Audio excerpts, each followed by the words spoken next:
A'udzubillahi minasyaitonirrajim. Bismillahirrahmanirrahim. Assalamualaikum warahmatullahi wabarakatuh. Waalaikumsalam warahmatullahi wabarakatuh.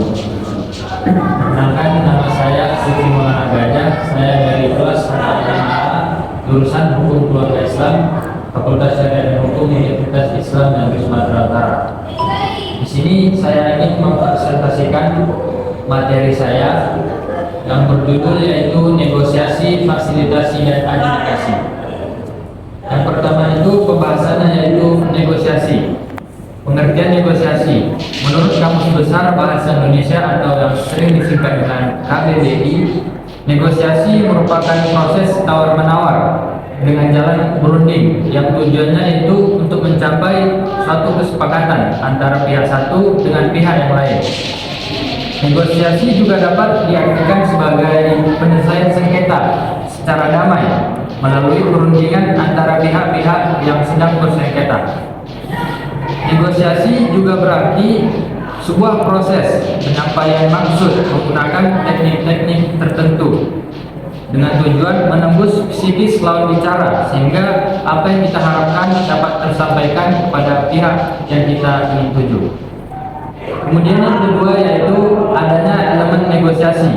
Dari definisi yang telah saya jelaskan di atas, ada beberapa elemen negosiasi yang dapat kita peroleh. Di antaranya adalah sebagai berikut. Yang pertama, proses penyampaian. Hal ini adalah hal yang harus sangat diperhatikan dalam proses bernegosiasi agar negosiasi yang kita laksanakan dapat berjalan dengan apa yang kita inginkan dan berjalan dengan lancar. Proses penyampaiannya harus benar dan baik terlebih dahulu. Proses penyampaian meliputi perasaan lawan bicara, intonasi suara maupun gerak tubuh, serta pemilihan kata-kata yang sopan dan benar. Kemudian elemen yang kedua yaitu tujuan untuk menembus psikis dan lawan bicara. Tujuan negosiasi yaitu agar orang lain menyetujui apa usulan-usulan kita, sehingga proses negosiasi dapat berjalan dengan lancar. Caranya adalah dengan menembus benteng psikologinya. Bagaimanapun dalam negosiasi kita berhadapan dengan manusia, dan di mana manusia ini adalah makhluk sosial ataupun makhluk rasional yang memiliki perasaan dan emosi. Oleh karena itu faktor psikis sangat penting digunakan dalam proses negosiasi. Yang ketiga yaitu elemen negosiasi yang ketiga, titik temu. Tujuan akhir negosiasi adalah mendapatkan sesuatu kesepakatan antara pihak-pihak yang bersengketa, yaitu pihak kita dengan pihak orang lain. Dalam hal ini, sebelum negosiasi itu dilakukan, kita harus sudah menyiapkan terlebih dahulu tujuan akhir apa yang ingin kita capai. Kemudian yang ketiga itu hasil negosiasi. Setelah kita melakukan negosiasi, ada beberapa hasil yang dapat diperoleh dari proses negosiasi, yaitu ada 4 kemungkinan. Yang pertama yaitu kemungkinan loss and loss. Artinya ini adalah sebuah kondisi yang dimana proses negosiasi itu menghasilkan yang mana proses negosiasi itu tidak menghasilkan kesepakatan bersama, baik itu dari pihak satu maupun dari pihak yang lain.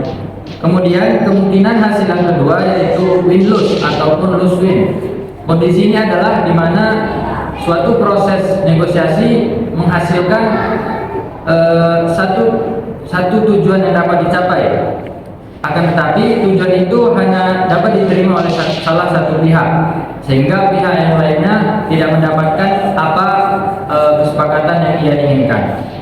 Kemudian hasil yang ketiga yaitu win dan win. Hasil ini merupakan hasil yang paling diinginkan oleh para pihak-pihak yang bersengketa ataupun pihak yang melakukan negosiasi.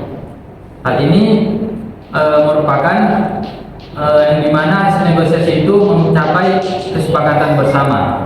Kemudian yang keempat, hasil no outcome merupakan tidak ada hasil yang dimana tidak ada pihak yang kalah maupun tidak ada pihak yang menang. Kemudian materi yang kedua yaitu fasilitasi. Pengertian fasilitasi. Fasilitasi adalah membebaskan kesulitan dan hambatan, membuatnya menjadi mudah, mengurangi pekerjaan, membantu Fasilitasi merupakan suatu kegiatan yang menjelaskan pemahaman, tindakan, keputusan yang dilakukan seseorang atau bersama orang lain untuk mempermudah suatu tugas ataupun proses. Seseorang yang telah membuat proses menjadi lebih mudah atau lebih yakin untuk menggunakannya itu disebut dengan fasilitator.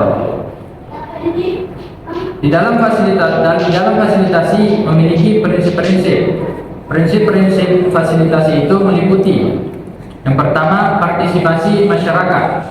Partisipasi masyarakat dalam pemberdayaan dipahami sebagai upaya membangun ikatan ataupun hubungan yang menekankan pada 3 aspek. Aspek yang pertama, partisipasi itu diarahkan pada fungsi kemandirian, termasuk sumber-sumber, tenaga, serta manajemen lokal. Aspek yang kedua, penekanan pada penyatuan masyarakat sebagai satu kesatuan di dalam lingkungan organisasi. Terlihat dari adanya pembentukan organisasi lokal, termasuk di dalamnya lembaga adat yang bertanggung jawab dalam masalah sosial kemasyarakatan. Aspek yang ketiga, keyakinan umum mengenai situasi dan arah perubahan sosial serta masalah-masalah yang ditimbulkan olehnya. Aspek khusus dalam perubahan sosial yang menjadi pemikiran pokok berbagai program pembangunan masyarakat, yaitu adanya ketimpangan baik di dalam maupun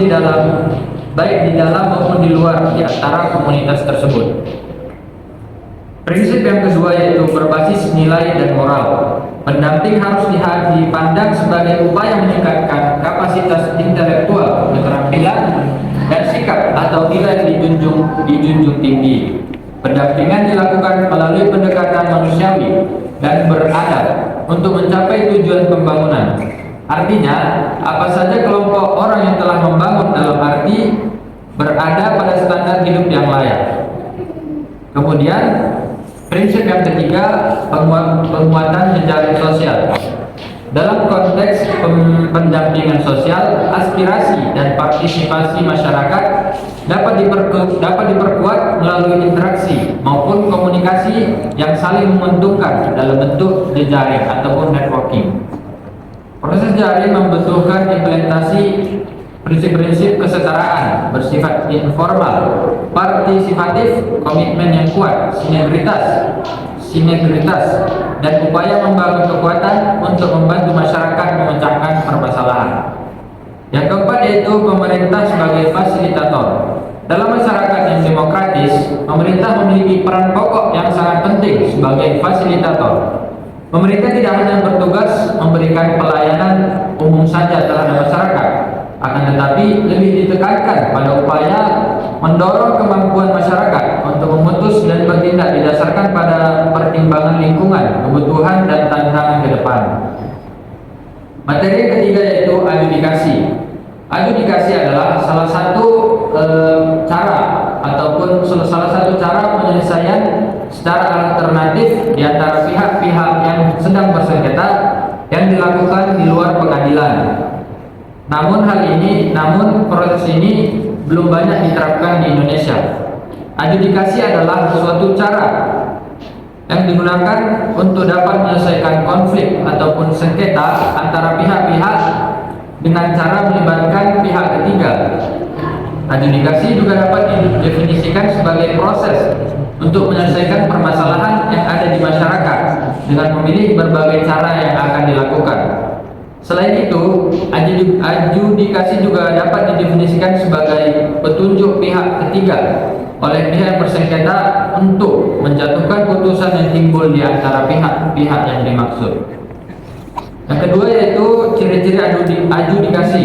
Ada sejumlah karakteristik umum ataupun ciri-ciri umum yang menggambarkan apa itu adjudikasi.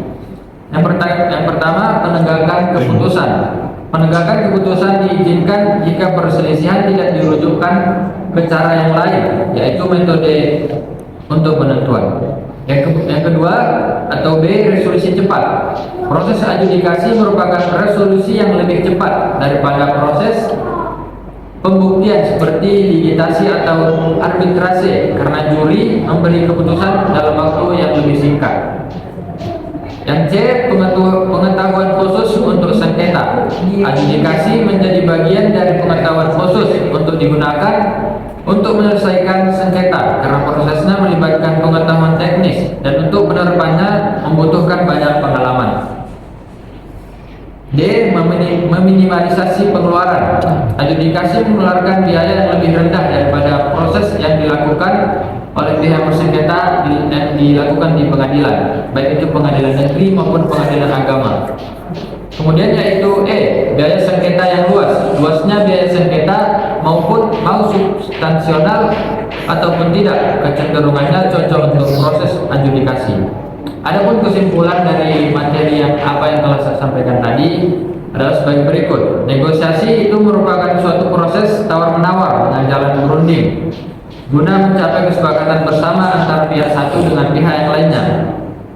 Fasilitasi merupakan suatu kegiatan yang menjelaskan pemahaman, tindakan, keputusan yang dilakukan seseorang dengan atau bersama orang lain untuk mempermudah suatu tugas dan proses. Adjudikasi adalah suatu cara alternatif yang dilakukan pihak yang bersengketa untuk menyelesaikan sebuah perkara di luar pengadilan ataupun melibatkan pihak ketiga. Baiklah, demikianlah pemaparan materi dari saya. Mungkin apabila ada perkataan saya yang salah, saya mohon ampun kepada Allah Subhanahu wa taala dan mohon maaf kepada hadirin sekalian. Wassalamualaikum warahmatullahi wabarakatuh. Waalaikumsalam warahmatullahi wabarakatuh.